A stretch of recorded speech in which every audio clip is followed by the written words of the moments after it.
Top quality और consistent performance के लिए सिर्फ सिल्वर पंप नाम याद रखना। ಬೆಳಗಾವಿ ಜಿಲ್ಲೆಯಲ್ಲಿ ಮತ್ತು ಪಶ್ಚಿಮ ಘಟ್ಟ ಭಾಗದಲ್ಲಿ ಸುರಿತಾ ಇರುವಂತಹ ಮಳೆಯಿಂದಾಗಿ ಇದೀಗ ರೈತರೆಲ್ಲರೂ ಕೂಡ ಸಂಕಷ್ಟಕ್ಕೆ ಸಿಲುಕಿರುವಂತದ್ದು. ಅದರಲ್ಲೂ ಮುಖ್ಯವಾಗಿ ಹಿರಣ್ಯಕೇಶಿ ನದಿ ಪಾತ್ರದಲ್ಲಿರುವಂತಹ ರೈತರೆಲ್ಲರೂ ಕೂಡ ಇದೀಗ ಬೆಳೆಗಳನ್ನು ಕಳೆದುಕೊಳ್ಳುವಂತಹ ಭೀತಿಯಲ್ಲಿದ್ದಾರೆ. ಸಾಕಷ್ಟು ಬೆಳೆಗಳು ಈಗಾಗಲೇ ನದಿಗೆ ಆಹುತಿಯಾಗಿರುವಂಥದ್ದು. ನಾನೀಗ ಏನು ಹಿರಣ್ಯಕೇಶ ನದಿಯ ತಟದಲ್ಲೇ ಇರುವಂಥದ್ದು ಹುಕ್ಕೇರಿ ತಾಲೂಕಿನ ಯರನಾಳ ಭಾಗದಲ್ಲಿ ಅತಿ ಹೆಚ್ಚು ಈ ರೀತಿ ಹಾನಿಯಾಗಿರುವಂಥದ್ದು. ಅದರಲ್ಲೂ ಮುಖ್ಯವಾಗಿ ಕಬ್ಬನ್ನು ಏನು ಬೆಳೆಯಲಾಗಿತ್ತು ಅವೆಲ್ಲವೂ ಕೂಡ ಈಗ ಸಂಪೂರ್ಣವಾಗಿ ಜಲಾವೃತಗೊಂಡಿರುವಂಥದ್ದು.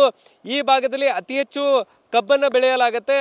ನದಿ ಪಾತ್ರದಲ್ಲೂ ಕೂಡ ಹೆಚ್ಚುವರಿ ಏನಾದರೂ ನೀರು ಬಂದಿದ್ದೆ ಆದರೆ ಕಬ್ಬಿಗೆ ಸಹಜವಾಗಿ ಅದು ಆಗಬಹುದು ಅನ್ನುವಂಥ ನಿಟ್ಟಿನಲ್ಲಿ ಕಬ್ಬನ್ನು ಬೆಳೆಯಲಾಗಿತ್ತು. ಆದರೆ ಈಗ ಏಕಾಏಕಿ ಅತಿ ಹೆಚ್ಚು ಪ್ರಮಾಣದಲ್ಲಿ ನೀರು ಹರಿದು ಬಂದಿರುವಂಥ ಕಾರಣಕ್ಕಾಗಿ ಕಂಪ್ಲೀಟ್ ಆಗಿ ಕಬ್ಬು ಕೊಚ್ಕೊಂಡು ಹೋಗ್ತಾ ಇರುವಂಥದ್ದನ್ನು ಕೂಡ ನೀವೀಗ ದೃಶ್ಯಾವಳಿಗಳಲ್ಲಿ ಗಮನಿಸಬಹುದಾಗಿದೆ. ಸೊ ಈ ರೀತಿ ಆಗಿದ್ದೆ ಆದರೆ ಬಹುತೇಕ ಕಷ್ಟಪಟ್ಟು ಬೆಳೆದಂತಹ ಬೆಳೆ ಏನಿದೆ ಅದೆಲ್ಲವೂ ಕೂಡ ಕೊಚ್ಕೊಂಡು ಹೋಗಿ ರೈತರು ಸಂಕಷ್ಟಕ್ಕೆ ಸಿಲುಕುವಂಥದ್ದು. ಸದ್ಯ ಈ ಕಬ್ಬು ಬೆಳೆ ಜೊತೆಗೆ ಮೆಕ್ಕೆಜೋಳ ಸೇರಿದಂತೆ ವಿವಿಧ ಬೆಳೆಗಳನ್ನು ಕೂಡ ಇಲ್ಲಿ ಈ ಭಾಗದಲ್ಲಿ ಬೆಳೆಯಲಾಗುತ್ತೆ.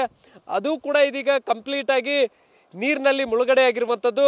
ಇನ್ನೊಂದು ಕಡೆ ರೈತರ ಜಮೀನುಗಳಲ್ಲೇ ಈ ರೀತಿ ಶೆಡ್ಗಳನ್ನು ನಿರ್ಮಾಣ ಮಾಡಿರ್ತಾರೆ, ಅವುಗಳು ಕೂಡ ಈಗ ಬಹುತೇಕ ಭಾಗಶಃ ಮುಳುಗಡೆ ಆಗಿರುವಂಥ ದೃಶ್ಯಾವಳಿಗಳನ್ನು ಕೂಡ ಗಮನಿಸಬಹುದಾಗಿದೆ.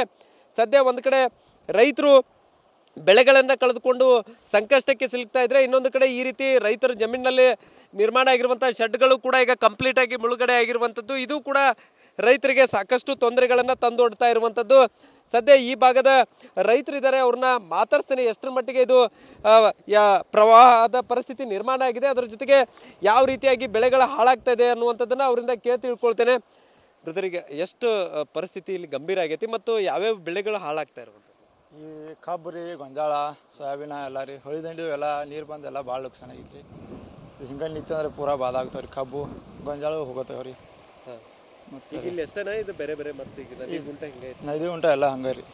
ಇಲ್ಲಿ ಎಲ್ಲ ಊರ್ ತಕ ನದಿ ತಕ ರೀ ಎಲ್ಲ ಬಾದ ಆಗ್ತಾವೆ ರೀ. ಕಬ್ಬು ಏನು ನೀರು ಒತ್ತಿ ಹೊರಗೆ ಬರೋದು? ಹಾಂ, ಒತ್ತಿ ಪೂರಾ ಹೊಳಿ ಬಿಟ್ಟು ಮ್ಯಾಲೆ ಬಂದಿತ್ತು ರೀ. ನೀರು ಹೆಚ್ಚಾಗೈತೆ ರೀ, ಕಡಿಮೆ ಆಗಾನಿಲ್ಲ. ಅದಕ್ಕೆ ರೀ ಕಬ್ಬು ಎಲ್ಲ ಈ ನಮೂನೆ ಆಗೈತೆ ರೀ. ಗೊಂಜಾಳ ಹೋಗೈತೆ ರೀ.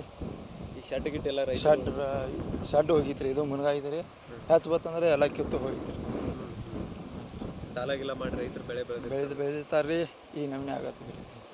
ಈಗೇನು ಇದು ಬರ್ತೈತಿ ಬ್ರದರ್? ಅದು ಇದು ಪೂರಾ ಒಂಜಲ ಬತ್ತ, ಇನ್ನೂ ಒಂಜಲ ಹೊಳಿ ಬತ್ತಂದ್ರೆ ಪೂರಾ ಹೋಗೋದೈತೆ ರೀ.